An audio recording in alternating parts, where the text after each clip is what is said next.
No.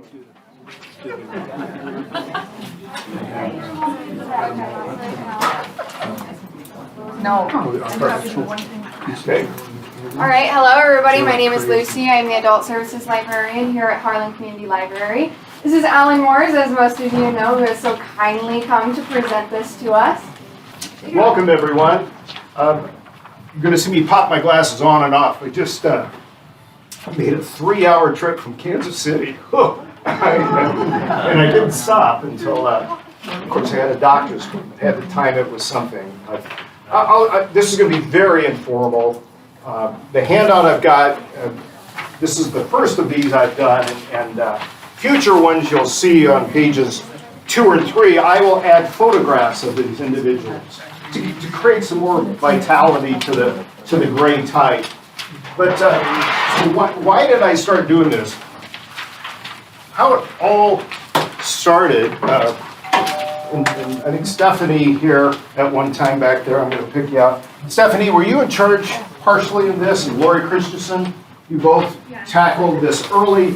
This was Leah Rogers' effort back, oh gosh, how many years ago was that? 20-some plus years, when she was here, 30 years maybe? At least 30. When Leah Rogers was hired by Harlan Main Street to dissect the downtown Harlan buildings, create an architectural detail of everything. I have no experience in that. So what I did after seeing this and talking to Lori and Stephanie, I said, I really would like to expand upon it and just dig a little deeper. So in between helping with the newspapers, I created this smaller 36-page book. We gave away probably 3,000 of them within a year. And the joy of people seeing this and the excitement kind of created some excitement for me. So I slowly, back in, 2017, started keeping more files. So to give you an idea of what I'm talking about files, this is just part of the stuff I haven't even begun researching. So I can easily do book 3 at some point. Well, after the newspaper sold, that my brother Steve and I up here were involved with, I had some free time. And I'd already been kind of working on this in the background. So I took about 3 to 4 months off from the newspaper, didn't want to bother staff at the newspaper. Then come about April, May, I felt comfortable enough to go back and not interfere with the operations there, and they gave me full reign of their newspaper, which was really gracious of the staff and the owners. And I had a desk, computer chairs, and then coupled with consuming volumes and volumes of materials from the library and the Historical Society, it became a 3-year process, roughly, of putting this together. It was rabbit hole after rabbit hole. I would search A and find B, C, D, and E, and I'd get confused and lost, and I'd have to take a step back. And that's kind of what I've done now, folks. I've just taken a little bit time away from this to kind of reinvigorate myself. Then putting together this handout, I sort of go, oh, I gotta remember that. Let's talk about this. Let's go over that. But if you look at the piece here that I've got, Ed White, who you may or may not know, I was going to pull out some of his books. He did a 1,500-page history of Shelby County, not just Harlan, but Shelby County, back in probably 1913, 1914. It would have taken a year at least to publish that and print it, edit it, proof it.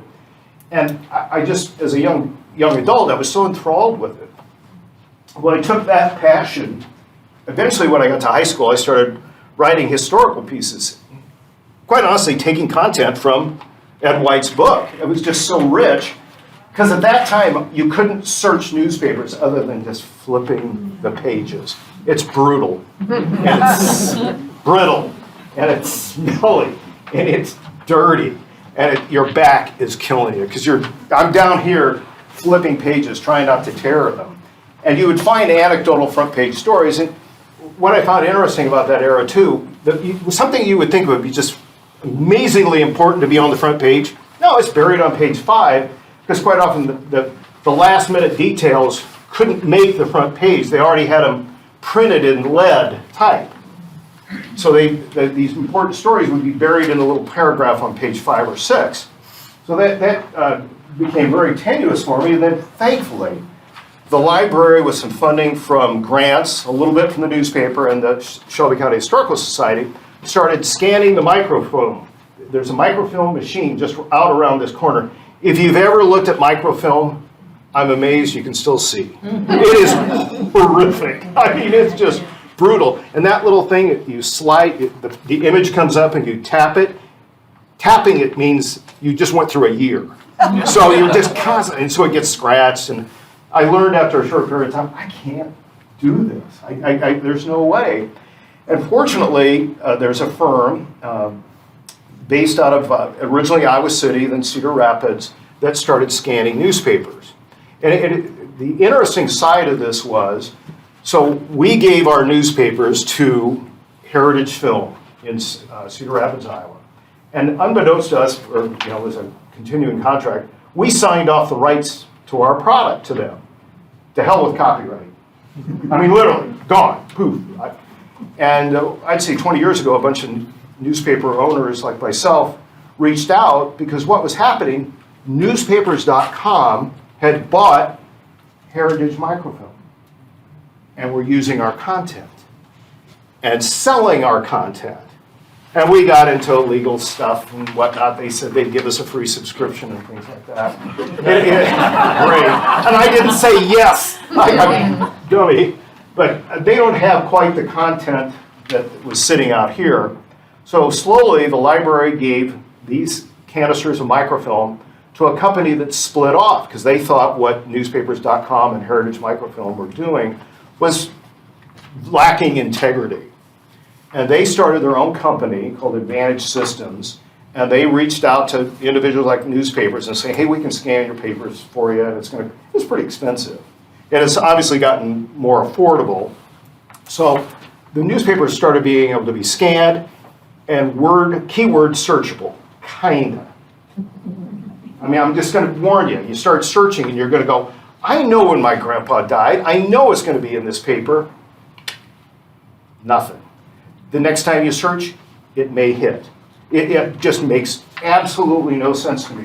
I guess the best example, I was writing this little short obituary of Ed Wright. I knew when he passed away. And you think I could get his front page of the 1965 Harlan newspapers to pop up? No, I couldn't. So I just started looking at front pages. But I'm sure if I searched today, it would hit.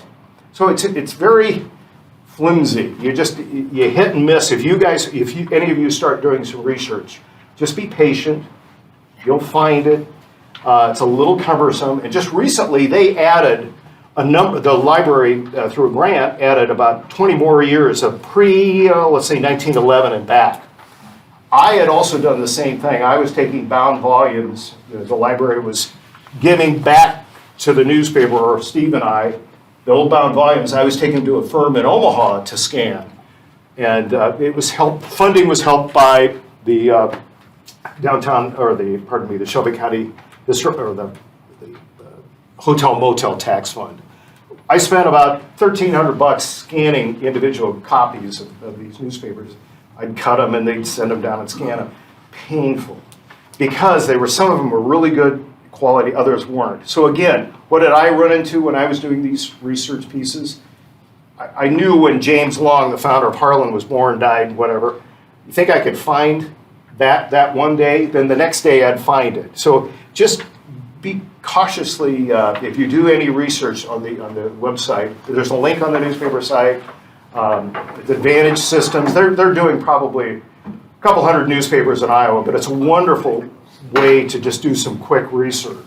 So I'm going to just bounce around a little bit.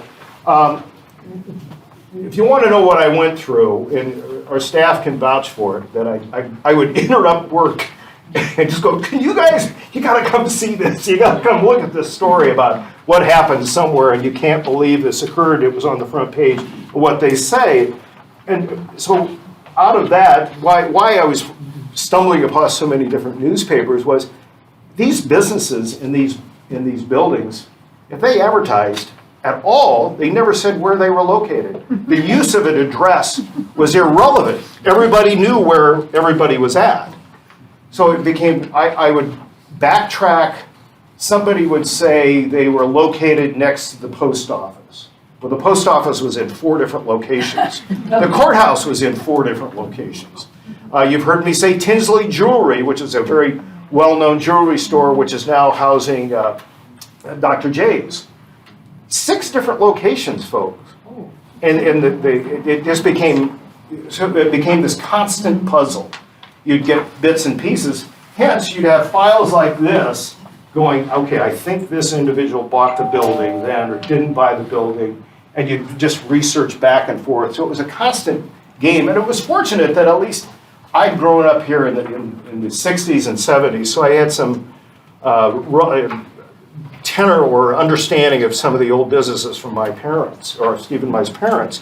So that helped, but gosh almighty, that was the most brutal thing. Trying to find out, say, for example, even something as monumental as the Harlan Theater and its stature, just searching for when James Long, who built it and then sold it to the Bonds, I one day stumbled upon a front page ad for the sale of the Harlan Theater. Just clearly unbelievable. And the key word was the Bond family, B-A-U-G-H-N.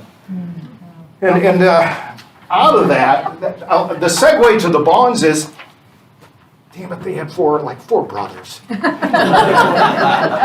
one was H.L., and one was L.H., and one was, you can just imagine.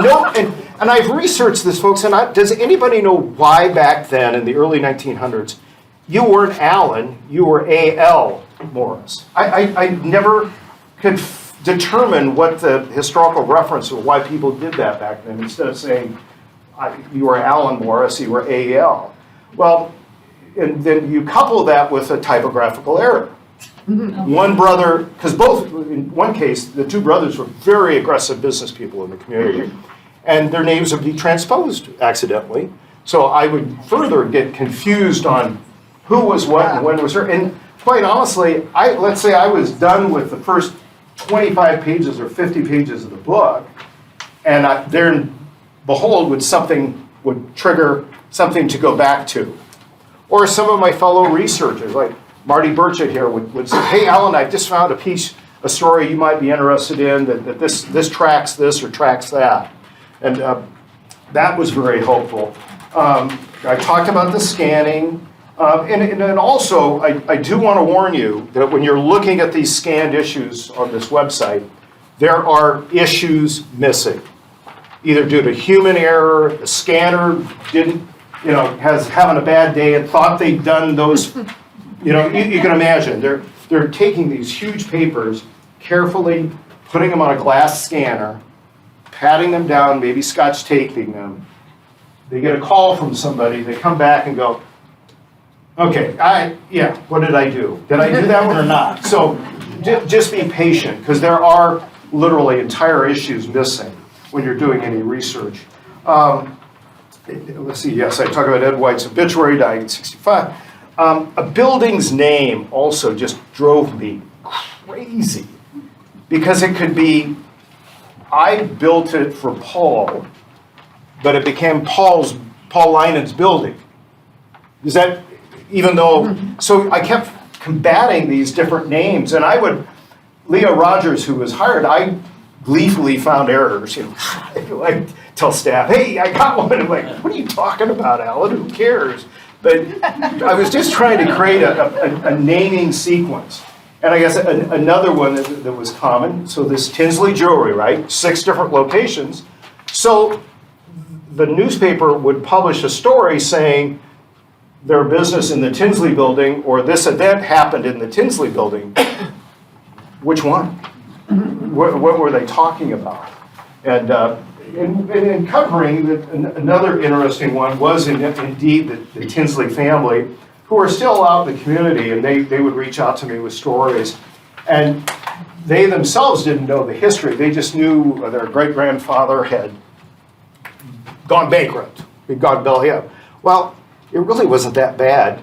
He had gotten a loan from the Shelby County Bank or the Harlan State Bank, and that bank went belly up. The creditors came in and said, Mr. Tinsley, I get all your inventory. You're gonna have to, so he started over. So they were happy to know that it wasn't his fault that a bank had gone bankrupt and had come in.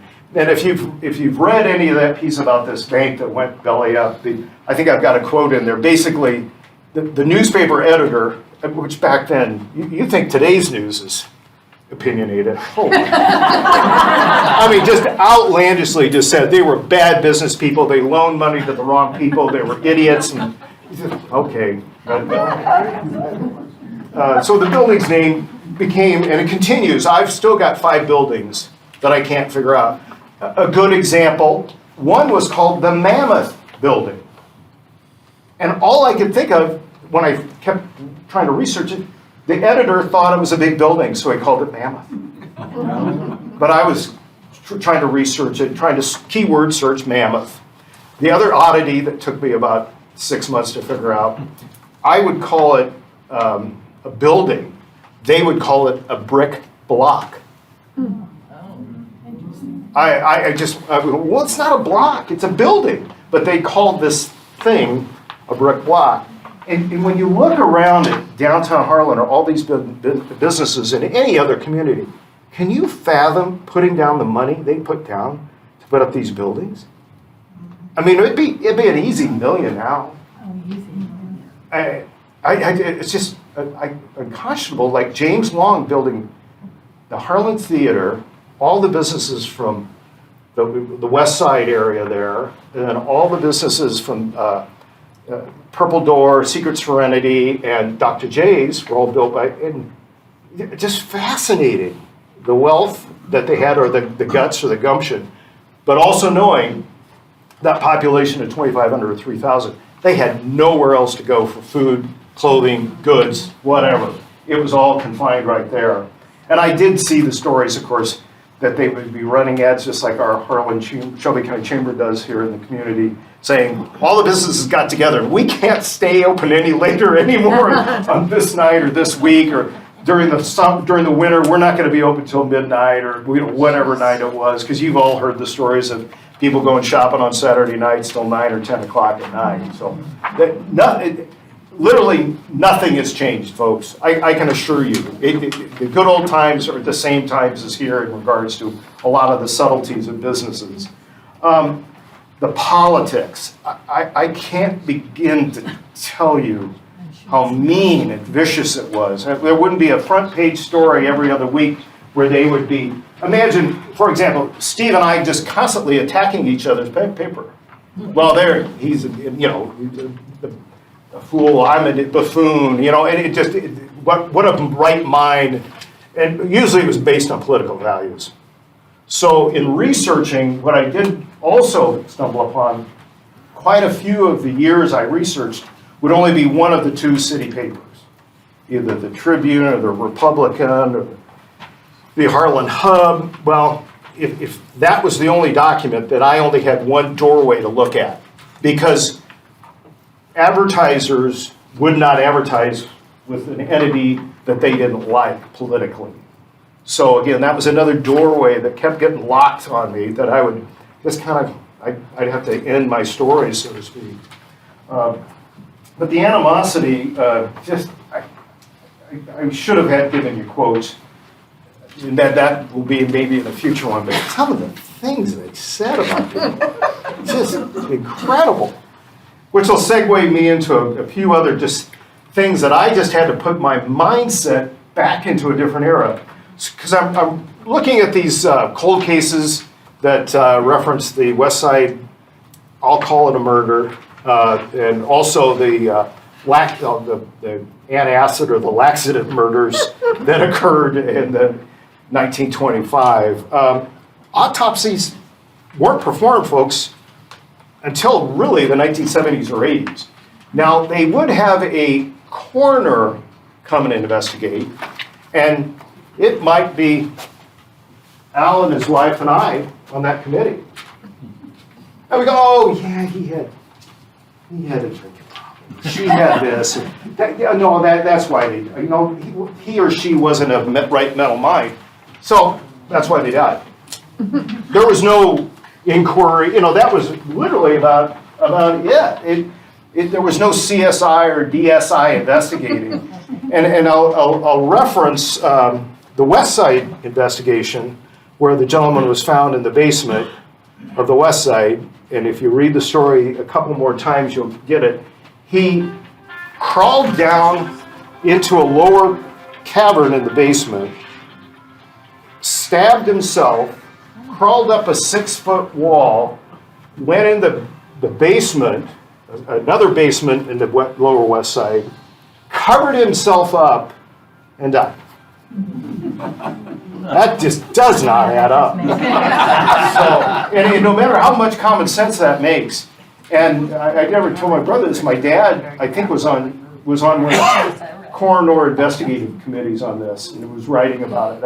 I forgot to mention that he was on one of these groups that loosely invest. Should it go to a grand jury? Excuse me. That's what.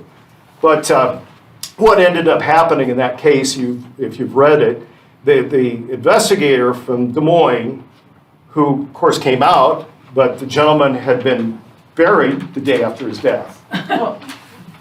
So no autopsy, obviously. This is 1945, 46.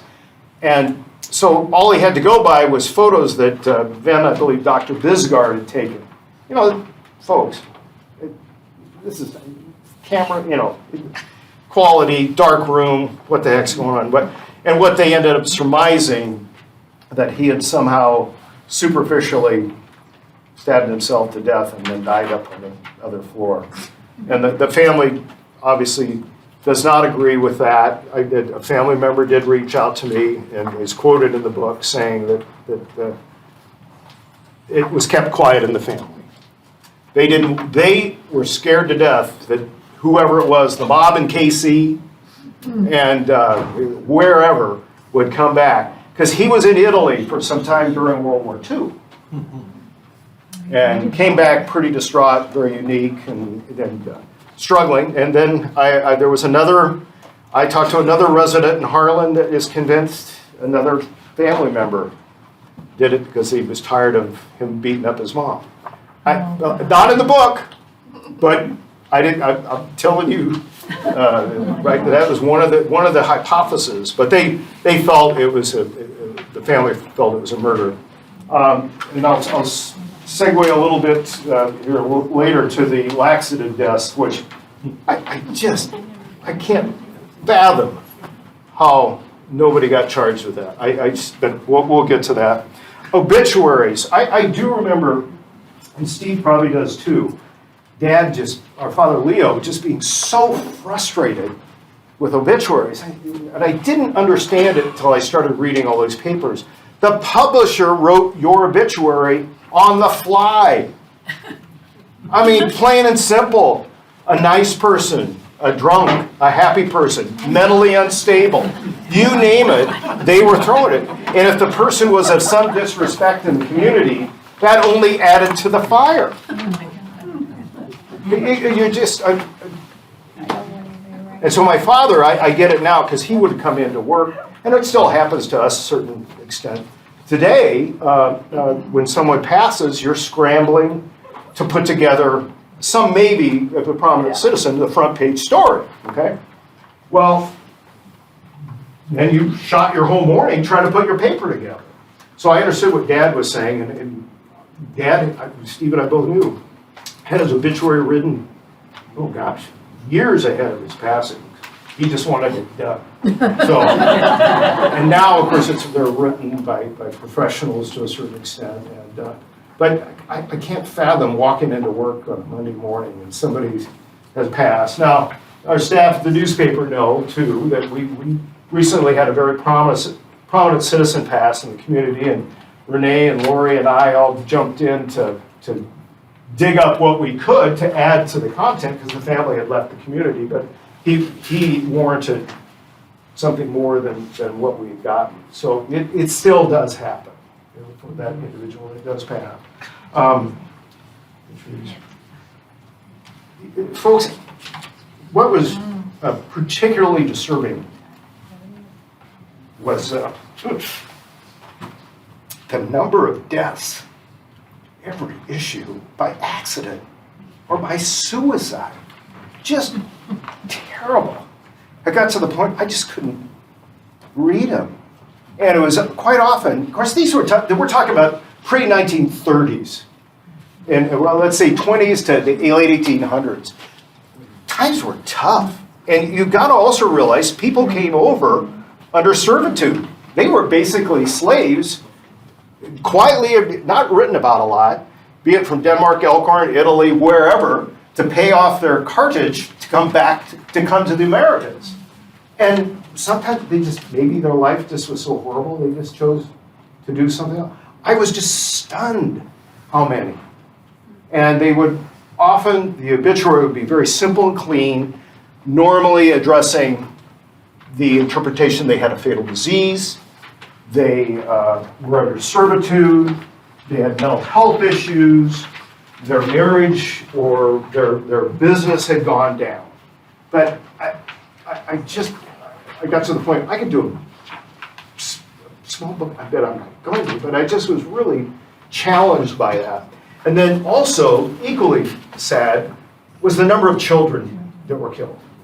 And it was very often just a safety issue. The things we take for granted now, they didn't. You know, here's your gun, go play. You know, or farm equipment, a lot of farm deaths, as you can imagine. It was just not every issue, but I would guess every 2 or 3 issues I was stumbling upon a young child that had been injured. And you know, again, medical care back then was sometimes possibly the dentist doing the work and whatnot. So that was kind of the days you paused. Just needed to take a breath. Also, I struggled with, you know, I'd see these stories about people traveling to San Francisco in 1911 on the train. What would that have taken? You know, a week, or by stagecoach. A lot of the gentlemen that built these buildings downtown were investing elsewhere in the country. Just fascinating. And the one gentleman talking about his trip to California and San Francisco, nothing there met the quality, basically, of the land and the people as in Shelby County. You know, what? Yeah, San Francisco. I think I should have bought some land back then. I think he made a mistake on that. But fascinating. Or this laxative deaths that we'll get into in a little bit. The son and the sheriff driving to Spirit Lake at dark 30 at night in a 1920 jalopy on gravel roads. I mean, had to have taken 5 or 6 hours. Minimum. I mean, just crazy. I'm going to kind of just jump to some different tidbits and oddities and whatnot. I'll just flip through. The fires, you just can't fathom, and there are still cisterns to this day around the courthouse square that held water. If a fire started, these buildings were kindled with pre-brick. I mean, it just, boom, they were gone. And I had a couple fires in 1883 and 1885 because I didn't have those issues. I couldn't find out how damaging they were. But they were just stick-built, and it would take not much of anything to start them. And goodness sakes, I don't know if linseed oil or different oils were used back then, but heck, that's flammable itself, just sitting in a room. My mother-in-law and father-in-law's house burned down to the ground. Linseed oil is what they ended up blaming it on. So how simple that can happen. It's just kind of some neat facts. 97 years, a shoe store was located at where Edward Jones is on the square. And I'm terrible saying that because here I am, instead of using an address, I said what the business was. So now you can figure out what I was doing, going, where was that?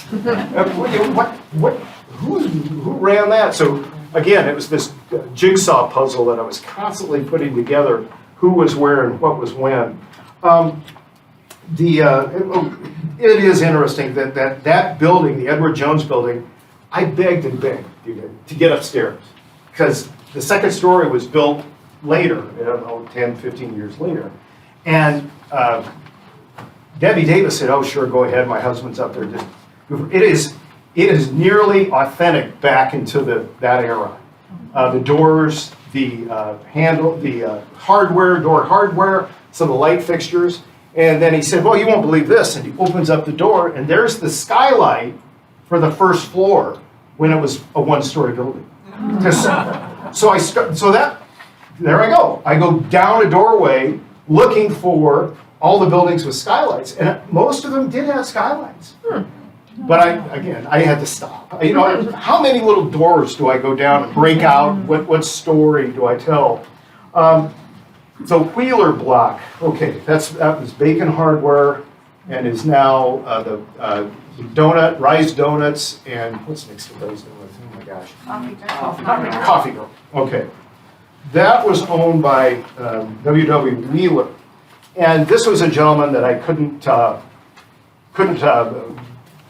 didn't have time or space. The audio's going out. Can you move it to the front? Oh, this. Yeah, the audio's going out a This- little bit. The box. Gotcha. I can just hold it too. Sure. Is that better? Yeah, sure. Mr. Wheeler, if you can read that piece or do it later, was probably the richest person in Shelby County for the 19th century and into the 20th. Just an incredible investor, incredibly lucky. Just luck and wealth is combined, folks. It's just good fortune. Where the St. Michael's Catholic Church and the school is, he owned that 200 acres in there.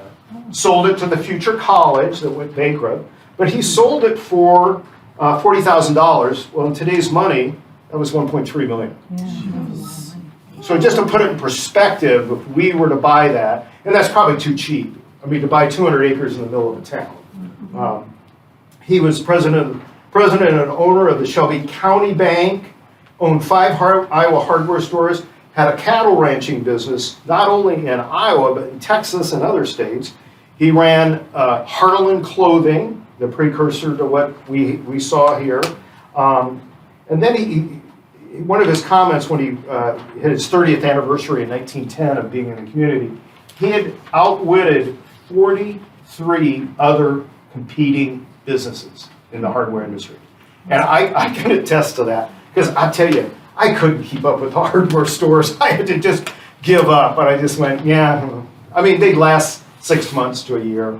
It just was brutal trying to rename them and come up with, where were they at? What brother or uncle bought it? Did the dad sell it to the? And of course, Christensen and Hansen and Smith, and I was given up. But he owned. Bought a company in Cedar Rapids in 1911 for $500,000. And he was quoted in the 1911 newspaper saying, "Out of it all, I'm making a hat full of money."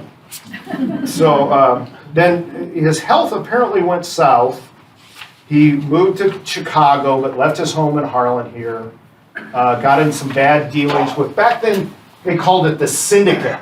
So now I'd call it private equity. So a bunch of us would get together, we'd invest in property in Texas, we'd lose it.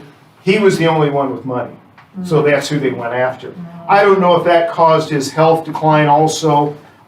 He did end up getting back into hardware stores in Mitchellville, Iowa, Vinton, Iowa, and eventually Marshalltown, where he passed away. I think if you catch that top he was likely Harlan's richest man, who died by his own hand on his 66th birthday in 1922. According to the county coroner, okay, he was despondent due to a fatal disease. This was one day after he and his second wife had moved into their new home and had just bought the business. So that's where I'm left in so many of these stories. But fascinating. I'd love to dig deeper on this gentleman. We've already talked at length about the Tinsley Jewelry Company. Farmer's Department Store is a fond spot in many people's hearts. I thought it was around for longer than 58 years. But a little bit fascinating thing about the Farmer's Department Store, his brother Bill, does the name Farmer Bakken ring a bell to all of you? Yeah. Well, Bill Farner and Mr. Bakken's son, Don Bakken, who his father was a well-known doctor in Harlan, who was housed in Kate Coer's law firm on the corner, started Farno Bakken, just right here in good old Harlan. So it tied back to Farners. So now this is Kate Coer's is going to kill me. She's a Harlan attorney, and she was very gracious proofing content for the book and whatnot, just as Maggie and several others of you in the room. Kate, the petals you see on her metal doorway that face the square, Right. she made those. Oh. I believe she took welding. I'm pretty sure she took welding class. She was very proud of it, but if you know Kate, that's the way Kate works. Really neat deal by her. And I just kind of went down each row, and I had this stop because I didn't know when, and I wanted some time for Q&A. You know, Frank Capral, some of you may remember him, a very unique man. God, he'd come by and pinch your ear like he'd rip it off your head when I was a little kid. But I wanted a baseball bat. Paul, you could probably tell us some stories about Capral, maybe, or? Oh, he took me upstairs one time and showed me where he shot pool with Minnesota Fats, yeah. And he would do trick shots. Oh, gosh. Even when his eyes got bad, he would set them up on half of the table. He would only shoot at the closest balls, but he knew where they were going to go, and he could still knock them in on the other side. He was Fascinating man, and played with Babe Ruth, and had multiple aliases, because I'm trying to remember now, was he not gambling, but he was with the other league, and they didn't like him because, kind of like the NFL and AFL back in the days, they both hated, or Canadian football, ooh, you can't do that, you know, type he of had to stuff. lie about his age, didn't he? Yes, he had a lot. He's rather young. Yes. We got Marty Burchett, been in business 46 years, another just incredible family story, multiple locations, three different storefronts at one time. Yeah. Family, if you've been everywhere in Council Bluffs as a young adult, in middle of Dino Department Store on Broadway was very, very famous. Marty, any words of wisdom? You've been in Main Street and understand the concept of all this history. You were an early promoter of hiring Leah Rogers to do this book. Yeah, well, this has been a work in progress for over 3 decades. Yeah. But Alan, you put the shine on the project because you dug deeper than any of us did. But I appreciate what you did because, as you explained, the history was hard to nail down to get it accurate, and when you were talking about, not having addresses on the buildings, one of the things that when we did our research that we ran into was some of the buildings were still wood buildings or frame buildings, but maybe the one next to it had become a brick building, and there was always some controversy over which building was older. Sure. Like where Alpha and Omega is now, that was one that I'm not sure we ever solved that. Marty, you and I have spent hours on the Alpha and Omega building trying to figure out that 1872, and it was part wood and part this and part that, and I found different owners of after a week or two, I just said, I gotta. And then right next door is the oldest building on the square. Yeah. Which they also own. Bowers, does anybody remember the stuffed horse in the harness shop? I've had more people tell me about it, but I can't remember it. You think I can find a photo of it? But I had a number of people say, yeah, you could see it. It was a stuffed horse. Of course, it was a harness shop. And I had people tell me that too, where the rocking chair is. Yeah, where the rocking chair is. And they tanned leather in there. Let's just light a match right now. I mean, Well, it did burn. Oh, Lord. Oh. The Bond brothers, I talked about them, H. Bond and WL, and they built 3 or 4 buildings. And that's another story that I couldn't figure out. So where so let's say, True Value, where now it's on the south side of the square. I'm trying to think of some businesses that you would rent it. Ben Franklin was in there. Wigs. Moons. Where True Value was. Yeah, where True Value, and also right now, it's being renovated. Yeah. But that was 2 buildings. That would further confuse me. I thought it was 1, but no, it was 2. Well, I couldn't piece this together, but the 1886 Harlan newspaper, or 1885, said that a well-known meat producer, meat butcher, was going to build a building on the south side of the square for a meat market called the Hat Building. Then in short year later, this gentleman was accused of selling diseased meats. That's a wonderful term, isn't it? That makes it, yikes. I read that and went, okay, I'm not going out for lunch today. So he just left town. Just boom, I'm gone.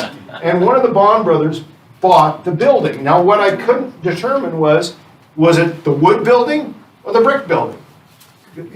So you get where the dance goes there. Yeah. We discussed Harlan Man, victim of slaying, was the World War II vet in the basement of the West Side. Tragic story, and buried and determined to be suicide, but the family obviously disagrees with that, as would I. It just makes no sense. And I tried, but I didn't obviously iterate that in the book. The next one, it was the 1925 cold case. It just does not make sense. It's where right now is the Body Shop. Used to be Holsebus Drug. Used to be Stoner Drug. Before that, it was actually Norgard Drug way back in the day. He sold it. Then but what I just can't grasp, and I probably spent a month on that story alone, just trying to dig it up, as well as the moving of the Brick Wall Gallery or Caprals. It took us at least a month to figure out how they moved it. And that got 2 paragraphs in the paper. They moved the building. I mean, that would have been, can you imagine the downtown square, everybody just standing there going, they're screwing this thing and they're moving it. And first we thought it was horses, then we thought it was beams. And Brian Burns was great on it. But this double death back in 25 involving a laxative that was purchased within minutes of each other for 2 different families. The father dies in one case, and in another, the mother dies. And one of my odd vignettes on this was the daughter, the woman that passed away up at Spirit Lake after taking the medicine within hours. And what the medicine actually was a horrible insecticide to kill lice on chickens. It's just horrible. Terrible death. I mean, well, the daughter is on Dixon Beach at Okoboji, because again, Allen, 1925, nobody has phones. Hey, we got to call 911. She's running down the beach to the general store to try to tell people, hey, mom's doing terribly, we need help. Well, that woman, that young lady who did that, ends up marrying, having 2 children. One of her children married one of the Buffetts. Pamela Buffett. Her name's on a building on, I think it's the Buffett Cancer Center. So and I was going to reach out, and I tried, and it didn't work. But I did meet another distant family member of the Swifts who was thrilled to find out that they'd always heard about this story about these laxative deaths, but didn't know anything about what had happened. But anyway, so the short version is, I'm the pharmacist. I tell Al Hazelton here, my assistant, they want some of the Rochelle salts, which was a really stringent, horrible tasting laxative, and smelled kind of, I guess, like this chemical. Al gets it, puts it in a little cloth bag, hands it to, in one case, the future son-in-law and his daughter, and in the other case, hands it to this young woman. And off they go. The one gentleman dies the next morning. They blame the son-in-law for the murder because he was a veterinarian and would have known how to do this. Oops, they didn't go get the container of the salts from the pharmacy for 4 to 6 hours. That leaves open some doors. And then, they're going to convict this veterinarian from Sydney, Iowa that was going to marry the dead man's daughter. That's a unique thing to say, but he ends up going to jail in the Shelby County Courthouse. Not 2 days later, Mrs. Swift dies up at Okoboji on vacation because she wasn't feeling well that morning and took the medicine.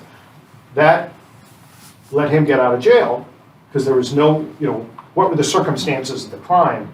They had multiple grand juries, and the Dickinson County attorney and coroner had requested it go to trial, but it had to, for whatever legal reason, it had to go through Shelby County to get approved. And Shelby County, that commission or that grand jury said, no, we can't find fault in anyone. There's no guilt to be had.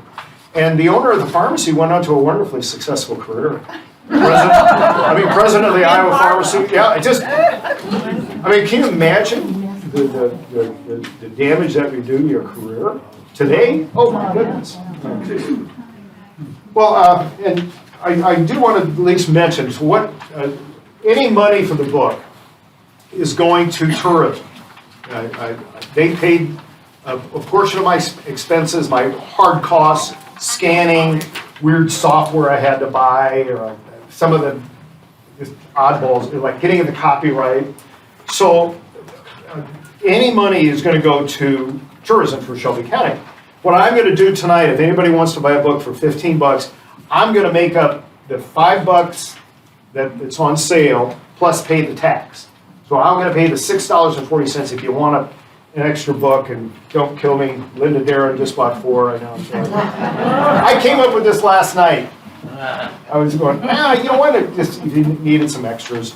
I got a list of thank yous that people I just annoyed the living hell out of. I just bugging them constantly, seeking advice, and I'm sure they'd see this text or this phone call from Alan and go, oh my, they really have to.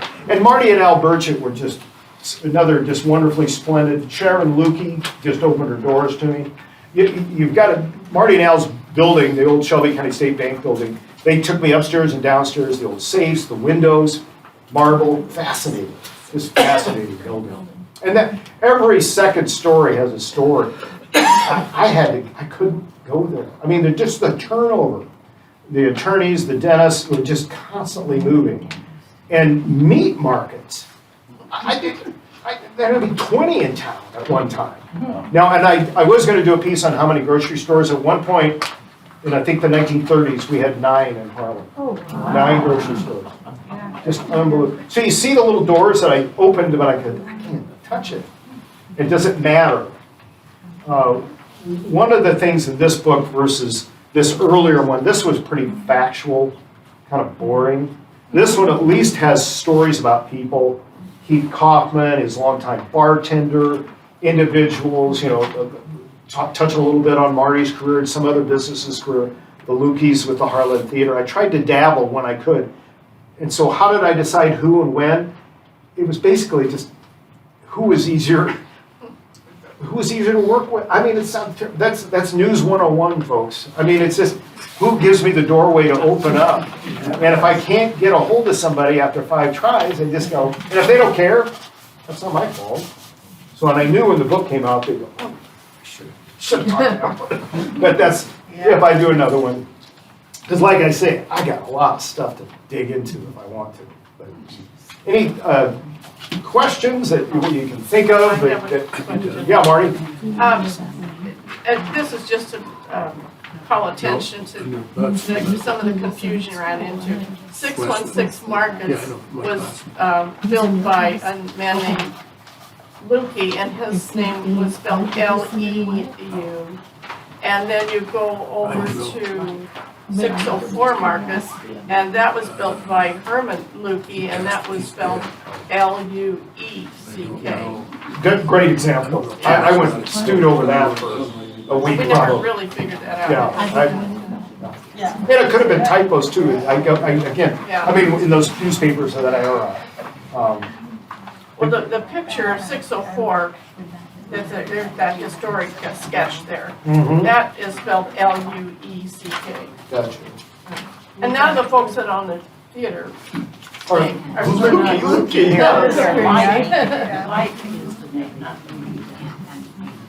You know, the Baker store at Omaha. Well, it's Yes. spelled It started Lueck. here in Harlan. Correct. There's the Baker store. I knew that. Oh, it's pronounced And like. then Baker's got bought up by, well, it's still in Omaha, right? Right, it's still in. Kroger, I think was, and Steve, you want to tell the story about Dad?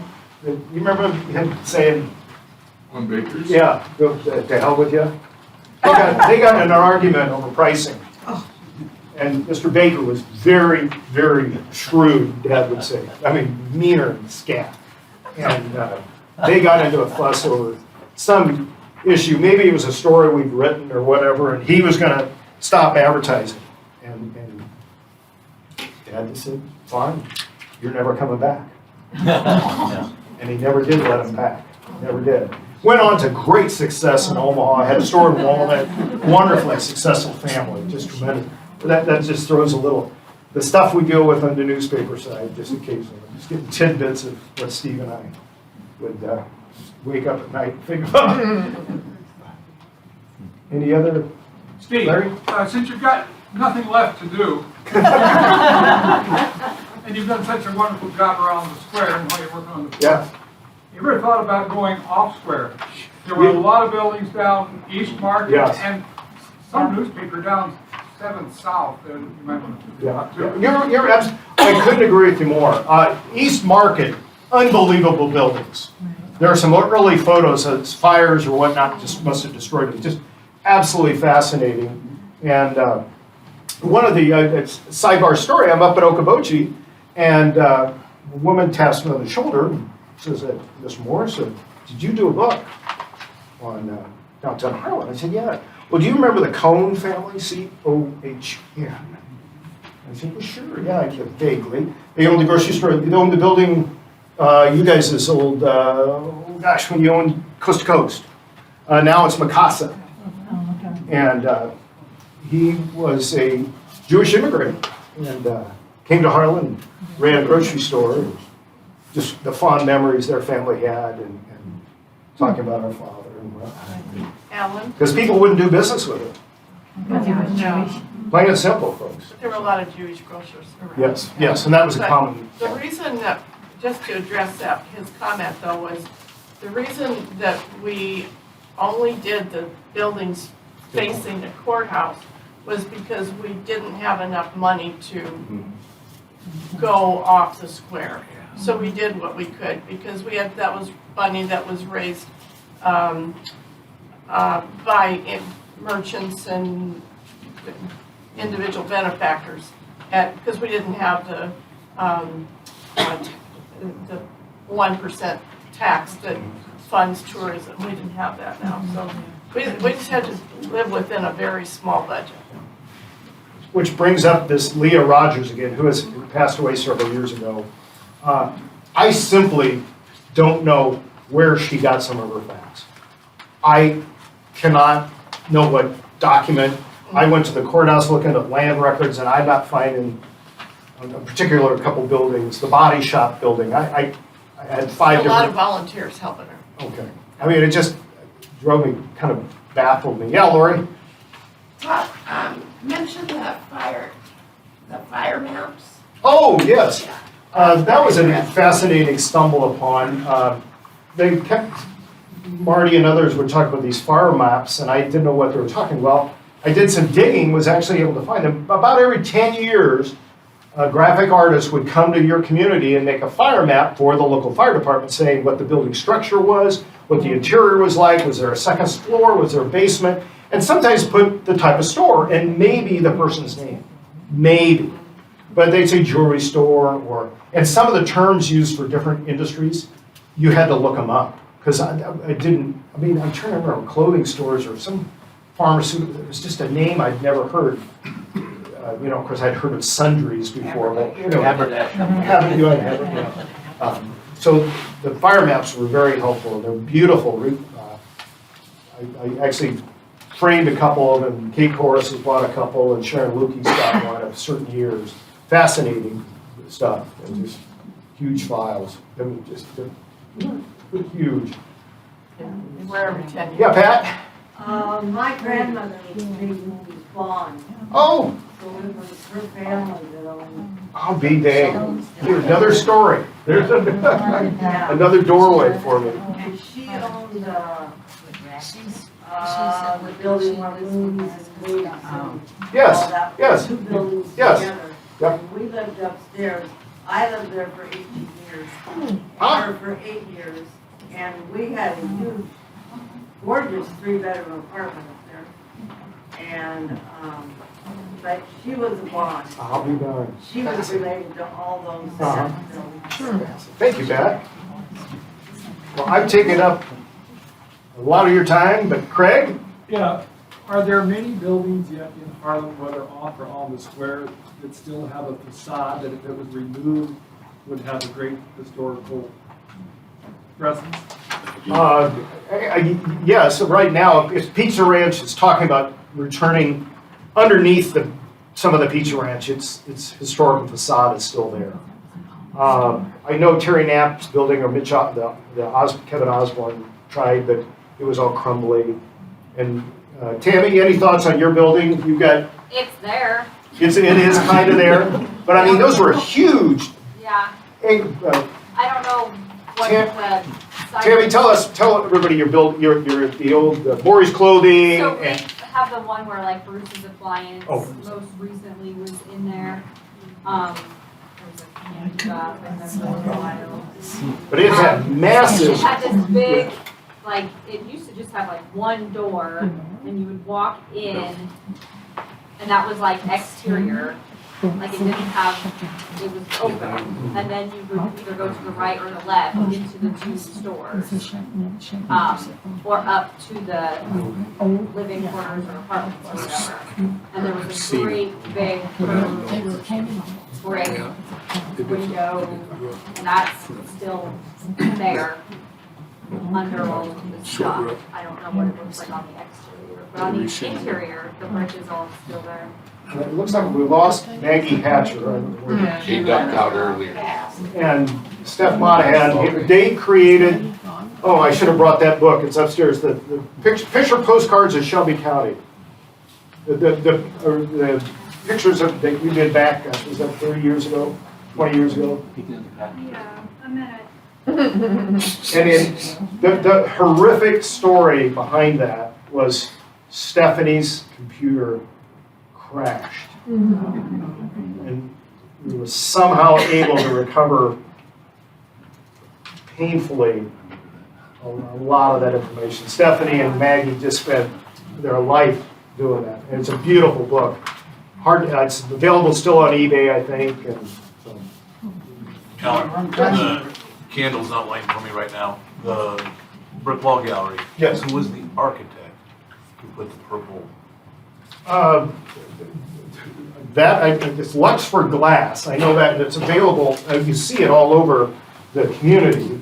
I mean, not community. Anytime I was in Spencer recently, and I gave them a copy of the book because they had that very same Design, yeah. Yeah. Well, Frank Lloyd Wright was the creator of the glass. Yeah. Architect, art unknown. Yeah. Okay. And that's again another of those mysteries. I don't know how Leah found the architect's name. Yeah, but if you notice, when they redid the facade of that building, that glass just really popped out Yeah. after they redid Where the was that? facade of it. The brick gallery. Brick wall gallery. Right next to But it. also that is prism glass, and it shoots sunlight to the back of the building. So it's not only beautiful, it's very functional. You know, there used to be a barber shop underneath Polk and Finn at the time. Yes. Yeah. I started, Real geezer was The floor is still kind of 50 sort of. 50 cents for a the floor is still there, Tammy said. Yeah. So when we moved here and 13 or 15, we lived down on Main Street by North Park, Mhm. and we were told that the Capitol was gonna be down there Yes, first. yes, yeah, the courthouse, yeah. Did you do a story on It's, that? it's referenced, and Okay. they moved it because of low land and it was swampy. Well, and that's yeah. what we had heard. That's Yeah. what, the individual lived down there for years, Yeah. said that it Yeah. flooded a Yeah, lot. wow. Yeah. And, That's why they moved it. I couldn't understand why Main Street was down there. Yeah, yeah, what the heck? This makes no sense. Yes, Al? Did all those buildings have basements, and was there any kind of a network of tunnels? You know, that tunnel, that's again another story. There is some creepy stuff online, you guys. Jeez, anyway. There are a couple shooting out from the hotel, Milk and Honey area. Todd Argensinger was gonna let me go down in there with him, but we never got to it. And another one, the ghost stories downtown. I scratched the surface. There's some fascinating, scare the daylights out of you stories too. That people have come to me and said, if you want to do a story on ghosts, talk to me. Because I've been in that building and that door slammed and I heard voices. It scared the living daylights out of me. I said, I didn't want to go there. That's one of my, the courthouse is fascinating. It would be there too, because unless somebody, something bad happened in there, I don't know. Got my years of ghosting. And also thanks to Todd Believe and Shelby County Chamber of Commerce, major supporter of this book. He's saved me numerous times when they said, "What are you going to do, Morris? Really? You really need to do this? Is it that important?" Todd was the voice in the room to stand up. Thank you. Yep. Yeah, just a little tidbit. Wiggs sold their building to Moon, Correct. Yes. and Wiggs had a big W on the wall. And this is Ron Moon told me this. Yeah. So when they bought the building, they just took the W and turned it up.